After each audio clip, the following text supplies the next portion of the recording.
This coming Sunday is the new year for the church. It's the first Sunday in Advent. The church doesn't begin her new year on January 1st like the world does, but rather with the first Sunday of Advent. Advent then leads into Christmas, and Christmas into Epiphany, so on and so forth. So, Happy New Year to the church. We're going to be looking at the gospel reading for this coming Sunday. It's from Mark chapter 13, beginning with verse 24. Now, this is a case where it is absolutely crucial that we read this gospel with one eye on the Old Testament. Absolutely crucial that we listen to this gospel reading with one ear on the Old Testament. Because if we don't, we're going to miss the point. Because as it turns out, especially in these opening 3 or 4 verses, there's not a word that Jesus says that is not lifted from the Old Testament. Jesus, as it were, gathers together material from Isaiah and from Daniel and from Joel and Amos and elsewhere, and he compacts it into this mosaic. And if we don't know where this stuff is coming from, if we don't know the context from which Jesus draws it, we're not going to get his point. Okay? So let me give you an example of how crucial this is. Let me just read you a paragraph, a silly paragraph that I wrote. And I want you to ask yourself as you're listening to this, whether you would really understand what is being communicated here if you knew nothing at all about sports, right? Just imagine you don't know anything about football or track or boxing or anything like that, and listen to this paragraph and ask yourself if you're going to get it. Okay, here's the paragraph. Tom had struck out several times when trying to establish his business in the community. He had dropped the ball when it came to meeting his customers' needs, and he missed his shot at hiring the best employees. This year, however, he went for the Hail Mary. He tackled every task with vigor. He had the best workers in his corner. And when he was in the home stretch, he kept his eye on the ball. And finally, after years of trying, he hit it out of the park. He had never been more thankful that he had not thrown in the towel, but went the distance to be successful. Did you hear him? There were not 1 or 2 or 3, but 11 different phrases in that one silly short paragraph. 11 different phrases that come from the realm of sports. These images, or metaphors, are inserted into this story with the assumption that the person reading this or listening to this knows at least a minimal amount about sports. If that person doesn't, it's just not going to work. There's not going to be the kind of communication that's necessary between the communicator and the one who is communicated to. It's like that with the Old Testament. Unless we are knowledgeable about Old Testament sports, Old Testament theology and books and language, then very often what we're reading in the New Testament is going to go over our heads, or we're only going to get a really shallow understanding of what is being communicated. All right? So why is this important? This is important because what's going to happen in Mark chapter 13 is where Jesus is going to use what I've talked about before as metalepsis. All right? So metalepsis is when an author quotes or alludes to an earlier text with the expectation that the reader will place these two texts side by side, compare them, and see how they shed light on one another. So in Mark chapter 13, 24 through 27 especially, we have multiple occasions of metalepsis where Jesus is quoting from or alluding to earlier text, and Jesus expects us. He expects us to look at these or to know these and to place them side by side with what he's saying and to compare them so that we can understand what he is communicating to us about what is coming. All right? So let me just read 24 through 27 to you, and then we're going to go back and we're going to do some archaeology. We're going to dig down beneath the various layers, and we're going to see the Old Testament foundation of what Jesus is saying here. Okay, here's what the verses say. But in those days, after that tribulation, the sun will be darkened, and the moon will not give its light, and the stars will be falling from heaven, and the powers in the heavens will be shaken. And then they will see the Son of Man coming in clouds with great power and glory. And then he will send out the angels and gather his elect from the 4 winds and from the ends of the earth to the end of heaven. Okay, so there's a lot in there. Let's kind of take this apart piece by piece, and I'll explain as we go along exactly what is being communicated here. All right, so here's the first couple of images that I want us to talk about. The sun will be darkened, and the moon will not give its light. Now, compare this to what we see in Isaiah chapter 13. He says, "And it shall be dark at sunrise, and the moon shall not give her light." And then if you happen to know Greek, I've got the Greek down there from Mark 13:24 and then Isaiah 13:10, which is, of course, from the Septuagint. And you can see how the words in yellow and the words in green, even though they're not identical, they're extremely close, close enough to where you can say with a high degree of certainty that when Jesus says these words about the sun darkening and the moon not giving its light, he expects us to understand that he is lifting this language from Isaiah chapter 13, verse 10. You might ask yourself, okay, well, what's the point? Well, the point is when you go back to Isaiah chapter 13 and you read that whole chapter, what it is, it's a prophecy. It's Isaiah's prophecy of the coming destruction of Babylon. Now, Babylon emerges in the biblical narrative all the way back at the Tower of Babel, right? And then later it emerges as this dominant world power that, of course, is going to destroy Jerusalem in 586 BC. And then, of course, Babylon stretches all the way into the New Testament in the book of Revelation, where Babylon is this cosmopolitan image of evil. All right, but think especially about Isaiah 13. Isaiah 13, where you have this cosmic language being used, is a description of the coming destruction of Babylon. So, very often, when the prophets talk about an impending destruction of an earthly city, they use cosmic language to describe what is going to happen, right? So they'll use heavenly language to describe terrestrial events. Okay? Just hang with me. We'll explain this more fully as we go along. That's the first metalepsis example. Now let's look at the second one. Mark says, or Jesus says in Mark, "The stars will be falling from heaven, and the powers in the heavens will be shaken." Now, if you compare that with Isaiah chapter 34, here's what we read. "And all the powers of the heavens shall melt, and the sky shall be rolled up like a scroll, and all the stars shall fall like leaves from a vine, and as leaves fall from a fig tree."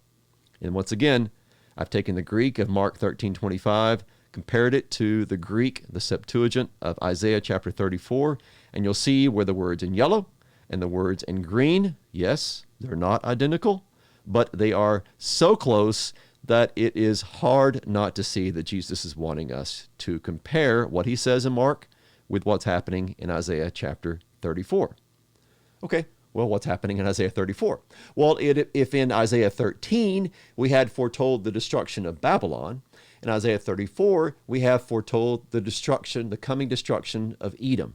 Remember, Edom is that country to the south of Israel, and on numerous occasions they attacked Israel. They became also synonymous with the enemies of Israel. In fact, in the first century and then beyond that, Edom often became kind of a code name for Rome, because Rome was such an enemy to the people of God. Okay, so now we have Isaiah 13. We have this other text from Isaiah in which we have two destructions of cities being foretold, both of which are connected with cosmic events, things happening in the heavens, which are a way of talking about things that are happening on earth. All right? Now, let's get to the next one. Now we have the Son of Man coming up.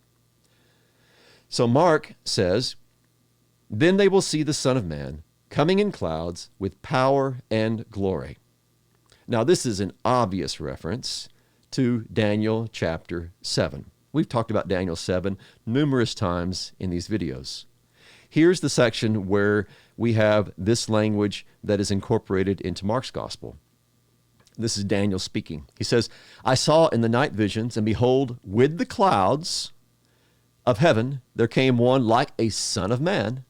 And he came to the Ancient of Days," he came to Yahweh, in other words, "and was presented before him, and to him was given dominion and glory and a kingdom, that all peoples, nations, and languages should serve him. His dominion is an everlasting dominion which shall not pass away, and his kingdom one that shall not be destroyed." So, obviously, Jesus is wanting us to think about Daniel chapter 7 when he talks about the Son of Man. Now, here's something extremely crucial to keep in mind. Daniel 7 is not talking about the second coming of the Christ.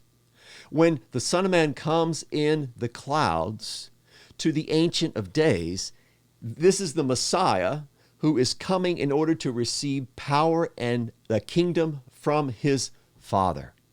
So in language we're more used to, this is describing the resurrection and the ascension to the right hand of the Messiah. The Messiah going to the Father's right hand and taking his seat and receiving from him power and dominion and authority. So when we hear about the Son of Man being on the clouds and we look at that in the context of Daniel chapter 7, don't think second coming. Think rather resurrection, ascension, and then the coronation at the right hand of the Father. All right? Now, we're almost done wrapping up these Old Testament texts, so bear with me. We got one more. We need to talk about this gathering of the scattered peoples of God. All right? So in Mark, we read, and then he will send out the angels or the messengers. That word, that Greek word for translated as angels, literally means messengers. He will send out the angels or the messengers and gather his elect from the four winds, from the ends of the earth to the ends of heaven. Now we have three different verses, at least. There's probably more, but there's at least three different verses that Jesus is drawing from here for this language. One is from Deuteronomy 30, verse 3 and 4. I'm not going to read the whole thing to you, but what is happening in Deuteronomy is God is saying that if his people repent, then he will gather them back from where he scattered them, from the uttermost parts of heaven. From there, the Lord will gather you. He's talking about bringing his people back to him again. Zechariah chapter 2, verse 6 has the language of the four winds of heaven, and it's talking about the exiles who are coming home once more, no matter where they've been scattered to. And then Isaiah verse 11 says that God will raise a signal for the nations, and he will assemble the banished of Israel and gather the dispersed of Judah from the four corners of the earth. So this is a dominant theme in the Old Testament. This is one of the ways in which salvation is talked about in the Old Testament, where God will gather those who have been exiled. He'll bring them from wherever they have been scattered. He's going to, in Jeremiah, send out fishermen. He's going to catch them and bring them back. Or he'll send out hunters and they'll hunt them down and bring them back. A lot of different ways the Old Testament talks about the repatriation, the bringing home from exile of the people of God. Isaiah chapter 2 talks about this. It's all over the prophets. So the restoration from exile back to Zion is, I would argue, the dominant way that the Old Testament describes how God is going to populate the kingdom that he is going to establish in the Messiah. So what we talk about as conversion, bringing someone into the faith, the Old Testament predominantly talks about as repatriation, bringing people from the lost and dark and dead condition of exile back into this enlightened and life-giving place in the kingdom of God in the holy land of his kingdom. All right? Okay.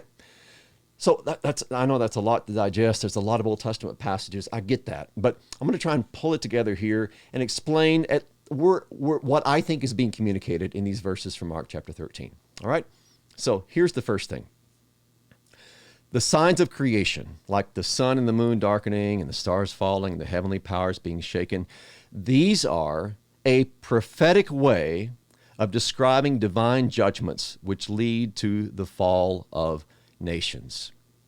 So in other words, when the prophet wants to talk about the coming destruction of Babylon, or the coming destruction of Edom, or the coming destruction of Assyria, what they ordinarily do is they use this kind of hyperbolic language about the sun's not going to give its light and there's going to be stars falling and all of this cosmic catastrophic events, these world-shaking events. That's the way the prophet likes to describe God kind of redrawing the map and turning everything upside down in the lives of these nations, right? For the people, it really was often the end of the world for them because their city, their land was being destroyed and overrun by the enemy. So when you read this in the New Testament, these kind of things happening, don't necessarily think it's talking about the end of the world literally. Very often it's talking about an impending destruction. And when I read Mark chapter 13, I think that's what's happening here. I think that what Jesus is describing here is not necessarily, or not strictly speaking, the end of the world literally, but rather the end of the world for the people of Israel. That he's talking about the coming destruction of Jerusalem and the destruction of the temple. I'll explain that more in just a minute. Let me get to my second point. Words once directed against Babylon and Edom are now directed against Israel and the destruction of her temple. So these words that were taken from Isaiah chapter 13, for instance, or Isaiah chapter 34, which were directed against Edom and against Babylon, now these words are turned around and they're directed against Israel herself. So it's no longer the people of God that are going to be destroyed when the sun darkens and the moon doesn't give its light and the stars fall. No, it's Jerusalem. It's Israel herself. Why? Because the judgment has come. The day of the Lord is going to befall Jerusalem. And Israel herself will experience this cataclysmic, world-changing destruction. And if you read through the rest of Mark chapter 13, that indeed is what Jesus has been describing. He's been describing to his disciples about what's going to happen when Jerusalem is surrounded and invaded and destroyed. So I personally, and others think this as well, it's not just my opinion, but I think that these verses are continuation and then a finally bringing to its conclusion Jesus' description of what is going to happen to the city of Jerusalem. Okay, let me get to my third point. Daniel 7 does not describe the second coming of the Son of Man, but him coming into his kingdom at his resurrection and ascension. So when you read through Daniel chapter 7, it's not talking about Christ coming again. So when the Son of Man comes in the clouds with power and great glory, when you hear that in Mark chapter 13, and you compare it with what's happening in Daniel 7, which of course Mark chapter 13 is quoting, what's happening in Daniel chapter 7 is not the Messiah is coming again, but instead he's coming into his own. He has accomplished redemption. He has ascended to the right hand of the Father, and the Father is welcoming him. The Ancient of Days is welcoming him and giving him this dominion and power and glory so that he will be the King of Kings and the Lord of Lords. He will reign over the entire world. And so you can see how this prophetic language is coming to its fulfillment. Everything is being destroyed. The map is being redrawn, as it were. Worlds are being shattered because the world is now different. Because the world now has a man on the throne of God. The Son of God, who is now also the Son of Man, is receiving his kingdom, and he reigns as King and King of Lord and Lord of Lords over the entire cosmos. Okay, one fourth and final point. The gathering of the elect is the gathering into the church by the preaching of the gospel. So when Jesus talks about how these angels or messengers are going to gather the elect from the four winds, from the four directions, from the uttermost ends of the earth, this is talking about him bringing people into his kingdom. He, along with his angels, along with his messengers, along with those who proclaim the gospel, as they go out, like it says in Matthew, from Jerusalem to Samaria, to the uttermost ends of the earth, or to all nations, this is God's way of bringing those whom he desires into his kingdom. He's bringing them home from exile, and he's bringing them to the Zion of his church. Okay, now you might be saying to yourself, well, Chad, I thought this was always about the second coming of Christ. Now, let me say that what I've been describing is in the minority as far as the viewpoints go of most scholars. The majority viewpoint is that Mark chapter 13, 24 through 27 is describing the end of the world, the final coming of Christ. What I've been describing is an alternative viewpoint which sees these verses as the continuation of what Jesus has been describing in Mark chapter 13 about the coming destruction of Jerusalem. And the reason that I am leaning more in that particular direction than the traditional viewpoint is because I think it corresponds more coherently with the prophetic passages that are quoted in Mark chapter 13. the Son of Man coming in the clouds and the constellations losing their light, all of this fits within a prophetic context of an impending destruction of a country or a city like Babylon or like Edom. And now it's going to be Jerusalem. And the gathering of the exiles is, of course, one of the dominant ways in which the Old Testament talks about people being brought by God into his church. Okay? So you can decide in the end which particular viewpoint is correct, whether the traditional or the minor viewpoint, which I have just enunciated.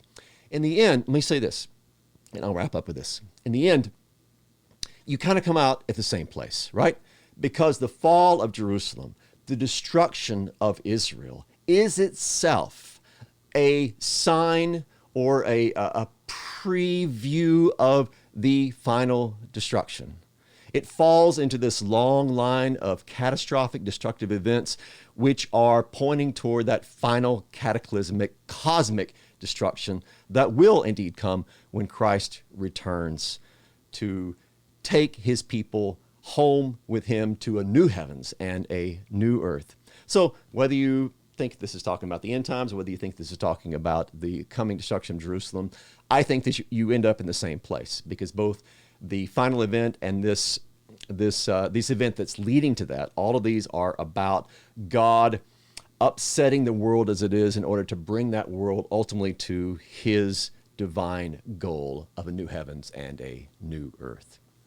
But I just hope that this little foray into the prophets has helped you to better understand exactly what Jesus is communicating here and the importance of not just kind of taking the New Testament in and of itself, but taking the New Testament and running back to the Old Testament, taking these New Testament lines and running back to the Old Testament context to ask yourself, okay, why is he quoting from this particular chapter? And what's the context? And what's the prophetic theology behind this? Because that is going to be important if we are really to understand, to put ourselves in the shoes of the first century disciples, to hear as they would have heard what Jesus is teaching them. Okay, well, that's enough. If you've stuck with me for all 22 minutes, thank you. Thanks always for watching. I hope this has been helpful to you. And I pray the Lord's richest blessings upon you as we start this new year together, this new year of life in our Lord. May his peace be with each of you. Thank you.